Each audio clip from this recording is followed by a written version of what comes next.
নারীরা হাতে চুড়ি না পরলে স্বামীর কি কি ক্ষতি হয়? বর্তমান আমাদের সমাজের ভিতরে অধিকাংশ মানুষের ভিতরে এই ধরনের কিছু ধারণা রয়েছে, যদি নারীরা হাতে চুড়ি না পরে অথবা নাকফুল না পরে তাহলে স্বামীদের অনেক ক্ষতি হতে পারে। মনে রাখবেন, একজন নারী তার স্বামীকে দেখানোর জন্য সাজুগুজু করবে, সব সাজুগুজু করা তার জন্য জায়েজ আছে। স্বামীকে স্যাটিসফাই করার জন্য, সন্তুষ্ট করার জন্য সে সব সময় সেজে থাকবে, সাজুগুজু করবে, এটাই হচ্ছে নফল ইবাদতের সওয়াব। বলেন সুবহানাল্লাহ।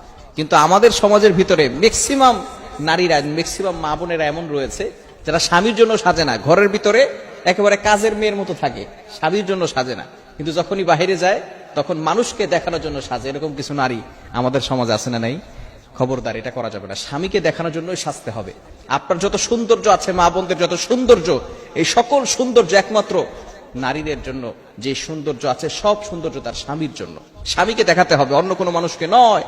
কিন্তু আমাদের সমাজের মানুষও দেখা যাচ্ছে স্বামীকে দেখায় না, পাশের বাসার যে দেবর আছে তাকে দেখায়, পাশের বাসার মানুষদেরকে দেখায়। খবরদার, এটা করা যাবে না।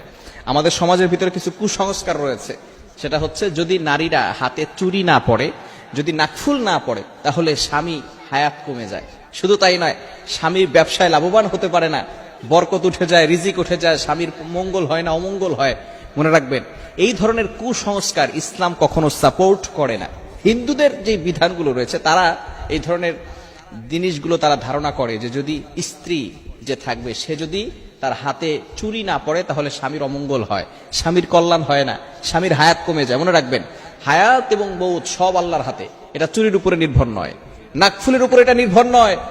স্বামী মারা যাবে অথবা তাড়াতাড়ি করে তার হায়াত কমে যাবে অথবা তার ব্যবসায় লস হবে, অমঙ্গল হবে, এগুলো হিন্দুদের চিন্তাধারা। মুসলমানদের চিন্তাধারা এরকম কখনো হতে পারে না।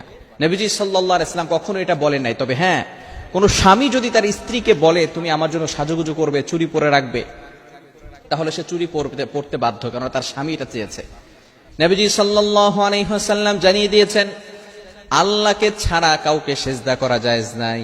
যদি কাউকে সেজদা করা জায়েজ থাকতো তাহলে কেবলমাত্রই ওই স্ত্রী তার স্বামীকে সেজদা করতে পারতো। যেহেতু আল্লাহ ছাড়া কাউকে সেজদা করা জায়েজ নাই, এজন্য স্বামীকেও সেজদা করা জায়েজ নাই। তবে অবশ্যই স্বামীর খেদমত করতে হবে, স্বামীর কথা শুনতে হবে, স্বামীর কথা অনুযায়ী চলতে হবে, স্বামীর জন্যই সাজতে হবে, অন্য কারোর জন্য সাজা যাবে না। এখন মূল কথা হচ্ছে হাতে চুড়ি পরা এবং নাকফুল পরা, এটা বিয়ের পরে অনেকে পরে, বিয়ের আগেও এটা পড়তে পারবে, কোনো সমস্যা নাই। তবে কাউকে দেখাতে পারবে না, একমাত্র স্বামীর জন্যই। স্বামীকে দেখাবে এবং তার যে সমস্ত মানুষের জন্য তার বিবাহ সম্পূর্ণরূপে হারাম, তার বাবা, তাদেরকে তার সৌন্দর্য দেখাতে পারবে। তবে কতটুকু সৌন্দর্য দেখাতে পারবে এটারও মাসআলা রয়েছে। কতটুকু সৌন্দর্য স্বাধীন নারীর জন্য, কতটুকু সৌন্দর্য দেখাতে পারবে? মাত্র চুল দেখাতে পারবে তার বাবাকে, আপন বাবাকে। চুল সেটাও ঢেকে রাখা ভালো, ভালো করে বুঝেন। গলার নিচ থেকে নিয়ে একেবারে টাকনু পর্যন্ত এগুলো সব সময় ঢেকে রাখতে হবে, সব সময় ঢেকে রাখতে হবে নারীদের জন্য, এটা সে যেই হোক। একমাত্র স্বামীর ক্ষেত্রে একটু ভিন্ন বিষয়। এই বিষয়ে আমরা সবসময় সতর্ক থাকব এবং বিশেষ করে কিছু কুসংস্কার রয়েছে এগুলো থেকে আমরা দূরে থাকার চেষ্টা করব। সব সময় আমরা চেষ্টা করব যাতে করে ইসলাম যেটা সাপোর্ট করে, নবীজি সাল্লাল্লাহু আলাইহি ওয়াসাল্লামের সুন্নাহ যেখানে রয়েছে, এগুলোই আমরা ফলো করার চেষ্টা করব। আল্লাহ তাআলা আমাদের সকলকে বুঝার তৌফিক দান করেন।